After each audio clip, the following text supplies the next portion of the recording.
For me, I think that it's important in this day and age to have a way to not be pulled down by the pressures of the outside world. And that could be your job, or it could be your family, or it could be just feeling like you've got to meet certain kind of social criterias all the time. And all of those things get in the way of your, I guess, your spiritual growth, really. Or at least get in the way of sort of you getting back to your own grounding. Yeah, so it's a challenge in that environment to remain spirit-led. Yeah. Because all of the time you've got pressures to make enough money or have a certain kind of job or all of the consumerism that we're... And that was like in the spirit level, that thing about that we do judge ourselves, but we don't judge ourselves against our peers. We judge ourselves against the people who are doing better. Yeah. And so we can never have a sense of achievement.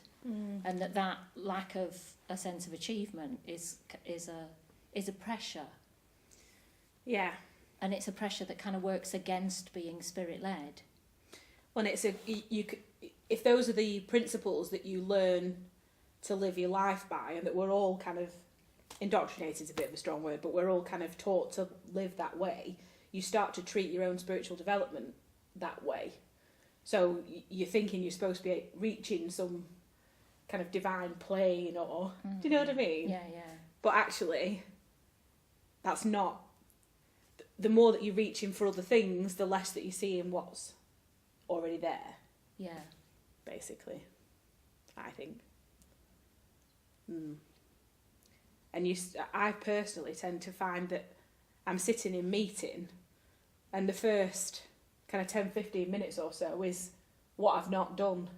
It's like a space to kind of rattle through the fact that I didn't call my gran, or I didn't finish the thing I was supposed to do at work, and I haven't bought such a body a birthday present. And then you start thinking, how much money should I spend on that? You know, and actually, you don't need to worry about those things. You need to let it stop, and it's how to find a way that suits you, that brings you back to just stopping and thinking about more important things, I suppose. Yeah, and it's a way of what we're kind of looking for is a way of stepping back from our kind of national work ethic, which is ingrained and we're expected to conform to, and part of that work ethic is that accumulating goods and money is a sign of how successful you are. Yeah. And that is totally against what I feel led to do sometimes. Yeah. So that choosing not to have a career but to do the work that needs doing is very different. Yeah. There's kind of little ways that you can make the changes as well. I caught myself the other day. I've got a principle, my own principle, that if I see a homeless person, I'm going to talk to them, and I'm going to give them what they tell me they need. And I try very hard to do that. And even just talking about it now, I nearly said sometimes I don't manage. And it's not that you don't manage, it's that sometimes you put something else above that. And it could be that you've got a train to catch that's going to take you to work, or it could be, I don't know, your friends are waiting for you up the road. And actually, 90% of those things can wait. And it's getting to the point where you can remember to stop and wait and actually do the thing that's important for your own principles. Yeah.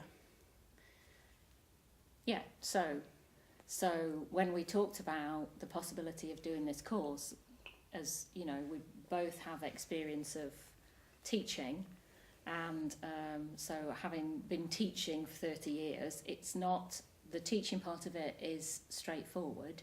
The getting your head around the goal is the issue. So so the outcomes that we're looking for are the important thing. Yeah. And that you've just kind of brought up what those outcomes would be, which is to have some tools or processes to go through so that you can stand back from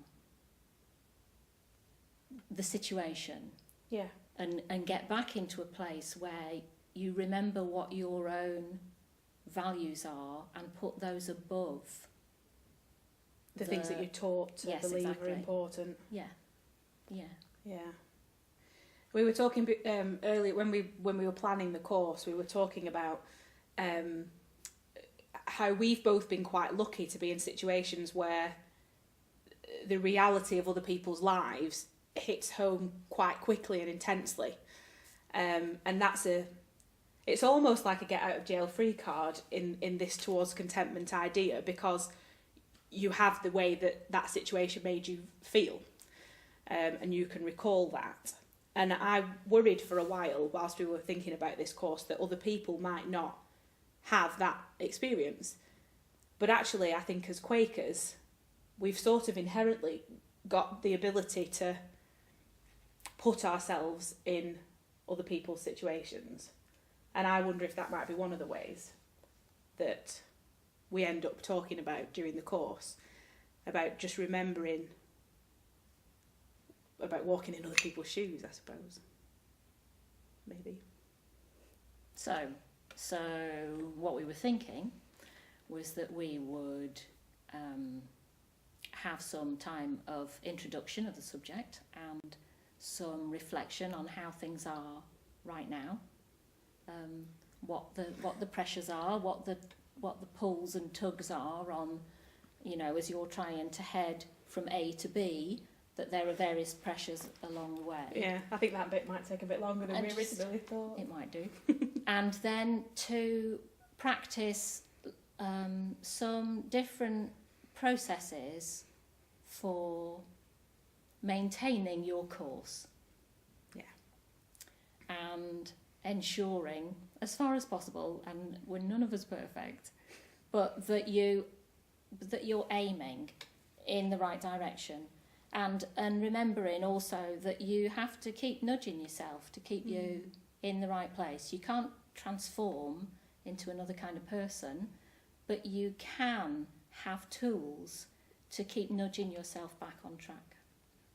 One of the things that we talked about while we were planning was the fact that the idea of contentment as a kind of a goal is in many different spiritual practices. Different, if you're reincarnating to the perfect being, or I'm sure Buddhism has it, but I'm not so good on Buddhism. Well, what we'll do over the course is to have a look at those teachings in different practices, different religious practices, and see what they have in common, and with the end goal is, it's kind of like the end goal is standard. If we think of ourselves as having, each being unique and precious and having our gifts, and we're here to be ourselves here. Mm-hmm. And that contentment comes from being in that position where you are being here and doing the thing that you're supposed to be doing. So we'll have a look at those and see how that fits in. Yeah. At the end. I think it's worth pointing out that one of the things that